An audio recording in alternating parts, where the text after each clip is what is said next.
करती है। भाई फेंक दाना लोढ़ा गुस्सा कम कर थोड़ा चूड़ी फूट जाई रंग छूट जाए तमन्ना रूठ जाए तोहरा राजा जी के दिलावा टूट जाई तोहरा राजा जी के दिलावा टूट जाए तोहरा पिया जी के दिलावा टूट जाई तोहरा राजा जी के दिलावा टूट जाए।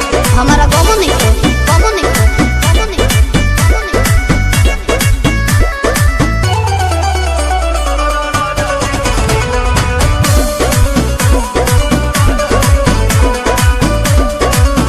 खिसियालू कहे रिसियालू कहे गरम आलू तो फेंक देलू आलू कहे दारू चालू तो बोलो ना जानू कहे हमसे भइल बाटे भारी धोखा एही आलू के मिस देब चोखा बुझाई देबू नहीं खाए काका बोला हम कमाए चितर कूट जाए अरे दिल टूट खाए हैं? दिल बूट खाए अच्छा तोहरा राजा जी के दिलावा टूट जाई तोहरा राजा जी के दिलावा टूट जाए तोहरा बलमू के दिलावा टूट जाई तोहरा राजा जी के दिलावा